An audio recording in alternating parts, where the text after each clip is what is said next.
अस्सलामुअलैकुम, कैसे हैं आप? ठीक हैं, अपने आप को टाइम दे रहे हो। अपने आप को टाइम दिया करो और मुस्कुराते रहा करो, ज़िंदगी बेहतर बनेगी। आज हम बात करेंगे, आपके साथ ऐसा क्यों होता है कि कोई इंसान आपको इतना कंट्रोल कर लेता है, इतना कंट्रोल कर लेता है नफ्सियाती तौर पर कि आप उस इंसान के जाल से निकल नहीं पा रहे होते। उसके पीछे कुछ साइकोलॉजिकल रीज़न्स होते हैं, वो मैं आपके सामने रखूँगा कि लोग कैसे आपके साथ ये चीज़ कर रहे होते हैं। तो चीज़ों को आपने समझना है। सबसे पहली चीज़ साइकोलॉजी का कॉन्सेप्ट है, इसको बोला जाता है इमोशनल टैक्सेशन। इमोशनल टैक्सेशन क्या है? आप किसी चीज़ का टैक्स भरते जा रहे हो, भरते जा रहे हो। मिसाल के तौर पर आपके पास एक गाड़ी है जिसका आप टैक्स भर रहे हो, लेकिन आप उस गाड़ी को यूज़ नहीं कर रहे। कोई और चीज़ है जिसका आपको टैक्स देना पड़ता है, कुछ भी है, टैक्सेशन हो रही है, लेकिन रिटर्न में आपको कुछ नहीं मिल रहा। सेम क्या हो रहा है, वो बंदा आपके साथ यही काम कर रहा है। आपसे टैक्स ले रहा है, आपसे इन्वेस्ट करवा रहा है, आप इमोशनली इन्वेस्ट किए जा रहे हो, लेकिन रिटर्न में आपको कुछ मिल नहीं रहा। कुछ भी हो सकता है, जैसे आप कंटिन्यू किसी इंसान के साथ हो, वो इंसान आपको कोई लारा लगाता है कि हाँ जी, हम चलेंगे आगे साथ, हम फ्यूचर में ये करेंगे, हम फ्यूचर में ऐसे रहेंगे, लेकिन वो बंदा रहता नहीं है आपके साथ, वो बस आपके सामने ये बातें करता है।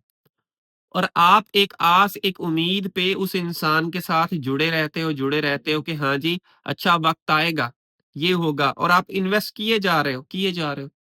और बड़े लोग ये इन्वेस्टमेंट कर रहे होते हैं। बहुत दफ़ा मैं लोगों को समझाता हूँ कि खुदारा बातों को समझें, इतनी इन्वेस्टमेंट ना करें। अच्छा, इन्वेस्टमेंट सिर्फ़ और सिर्फ़ पैसों की नहीं होती, इन्वेस्टमेंट आपके एफर्ट्स की भी है, आपकी बातों की भी है, आपके टाइम की भी है कि किसी बंदे को कितना टाइम दे रहे हो।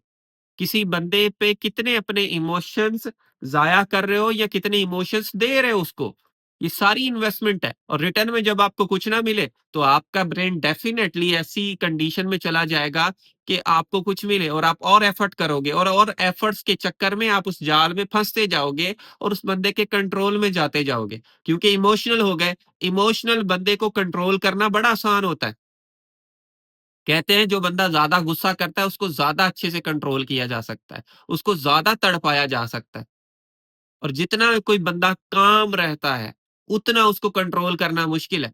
और अगर आप गुस्से वाले हैं या इमोशनल हो जाते हो या अगले बंदे की वजह से बहुत ज़्यादा इमोशनल हो जाते हो, रोना आता है, तकलीफ में हो, तो आपको उतना ही ज़्यादा अच्छे से लोग कंट्रोल करते हैं, बहुत अच्छे से कर लेते हैं।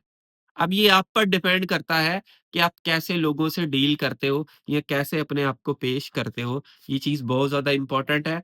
पहली चीज़, एफर्ट्स लगाना कम कर दें, खत्म कर दें, बंद कर दें। अब डिपेंड करता है आपके रिश्ते पे। मुझे नहीं पता कि आपका रिश्ता किस टाइप का है। दूसरी चीज़, कोई आर्ग्यूमेंट नहीं, कोई फाइट नहीं। ये टेक्निक अगला बंदा आपके साथ करता है और आपको एक साइलेंट ट्रीटमेंट के अंदर ले जाता है। कोई आर्ग्यूमेंट नहीं हुआ, कोई लड़ाई नहीं हुई, कोई कुछ नहीं हुआ, चुप करके बैठ गया। अब आपका माइंड इस कंडीशन के अंदर इतना ज़्यादा घुस जाएगा कि भाई हुआ क्या है? आप उससे पूछोगे भाई कोई मेरी बात बुरी लगी? आपको मेरी किसी चीज़ ने हर्ट किया? मैंने फलाँ वक़्त आपको कॉल कर दी थी उसने हर्ट किया? आपको फलाँ चीज़ ने हर्ट किया? ये चीज़, वो चीज़, आप 100 सवाल उससे करते हैं कि फलाँ मुझे बताओ, बता क्यों नहीं रहे? मुझे बताओ तो सही। आप बताते नहीं हो। इस टाइप की चीज़ें हम अब सामने वाले इंसान के साथ कर रहे होते हैं।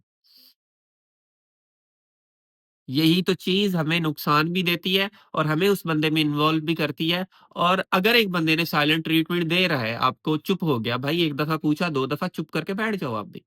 कोई ज़रूरत नहीं उसके पाँव पड़ने की, उसकी मिन्नतें करने की, उसको मनाने की बार-बार कि भाई आप उसको मनाते फिरो। ये चीज़ें करोगे, आपका स्ट्रेस बढ़ना है, कम नहीं होना, सुकून आपका बर्बाद होना है और वो हो रहा है। आपका सुकून बहुत बर्बाद हो रहा है। आप चाह कर भी चीज़ों को ठीक नहीं कर पा रहे। आप चाह कर भी ये मामला ऐसे हो जाए, हो नहीं रहा। फुल कोशिश करते हैं, लेकिन आपसे वो चीज़ें हो नहीं रही। तो खुदारा इन चीज़ों को समझने की कोशिश करें। ये चीज़ें बहुत ज़्यादा इम्पोर्टेंट होती हैं, जो लोग आपके साथ कर रहे हैं, उनको डील करना सीखो, सीखो, सीखो। फिर एक और चीज़ इसको बोला जाता है सरफेस लेवल अफेक्शन। अगला बंदा सिर्फ़ सरफ़ेस लेवल पे अफ़ेक्शन देता है, अंदर से कुछ नहीं है और आपको वाक़ई फ़ील होता है कि भाई ये बातें हैं उसकी। यानी कि अगर आप उस इंसान की बातों में और उस इंसान की रियलिटी में कन्फ्यूज़ हैं, तो मतलब कुछ गड़बड़ है। वो आपके साथ बातें करता है बहुत बड़ी-बड़ी, बड़ी-बड़ी बातें करेगा, बड़ी-बड़ी चीज़ें कहेगा, ठीक है? मीठी-मीठी बातें करेगा, लेकिन उन मीठी-मीठी बातों का बनेगा कुछ नहीं। मीठी-मीठी बातें करके वो आपको परेशान करता रहेगा, समझ रहे हो? लेकिन उसके अंदर क्या है वो आपको कभी नहीं पता चलेगा। या आपको पता है अंदर से वो आपसे बुग़्ज़ रखता है, आपको पता लग जाता है। बाहर से तो वो बड़ी मीठी बातें कर रहा होता है। ये लोगों की स्ट्रैटेजी होती है जो आपको और उनकी सोच में लेके जाती है और उनके पीछे तड़पाती है और उनके कंट्रोल में आते हो और उनके जाल में फँसते हो। तो भाई जहाँ पे भी आपको किसी इंसान के एक्शन और उसकी बातों में कन्फ्यूजन लगे, रुक जाओ, रुक जाओ, रुक जाओ। अपने आप को ज़लील-ओ-रुसवा ना करें, अपने आप को बर्बाद ना करें।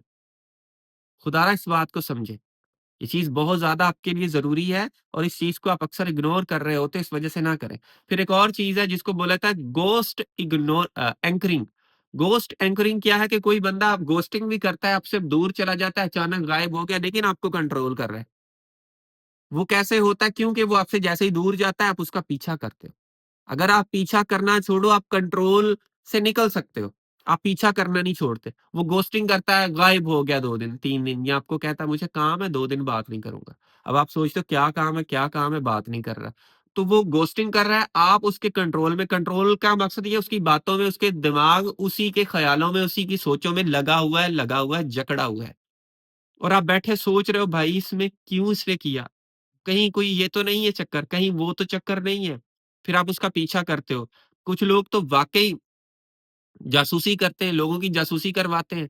मेरे पास केसेज़ आते हैं यूरोप के, वहाँ पे लोग जासूसी करवाते हैं, पैसे देते हैं। वहाँ पे तो जासूस जो बंदा है वो बड़ी अच्छी रोज़ी कर रहा होता है। किसी की जासूसी कर कहाँ जा रहा है, किधर जा रहा है, क्यों जा रहा है, फलाँ। तो ये भी बड़ी अच्छी जॉब है, लोग कर रहे हैं, ठीक है, जासूसी वाली। तो कहने का मकसद है लोग अपने आप से ऐसे अपने आप को किसी जाल में फँसा रहे होते हैं, आप भी में भी फँसे हो। अच्छा, फिर एक और चीज़ आती है, लास्ट चीज़ जो डिस्कस करूँगा, सिलेक्टिव मेमोरी अफेक्शन। आपके सामने वो बंदा हमेशा आपको अच्छी बातें याद करवाता है। अच्छी मेमोरीज़ भेज देगा। बड़े लोगों की ये साइकी होती है, आपको अच्छे-अच्छे पिक्चर्स भेजेगा पुरानी या और अच्छी मेमोरीज़ रिमाइंड करवाएगा, ताकि आपको अच्छी बातें याद आएँ, बुरी ना आएँ। उसने जो बुरा किया वो याद ना आए, आप पीछे ना हटो और फिर से आपको उसी उसकी अच्छी मेमोरीज़ याद आती हैं, आप फिर से उस जाल में फँस जाते हो। तो ये लोगों की स्ट्रैटेजी होती है, ये लोगों के काम होते हैं। इन चीज़ों को समझें, मुझे उम्मीद है कि आपने इस वीडियो से कुछ ना कुछ चीज़ें ज़रूर सीखी होंगी। So thank you for watching this video. आखिर में मेरी आप सब लोगों के लिए दिल से दुआ है अल्लाह आपको खुशियाँ दे और आपके सारे गम धो दे। आमीन सुम्मा आमीन। अल्लाह हाफ़िज़।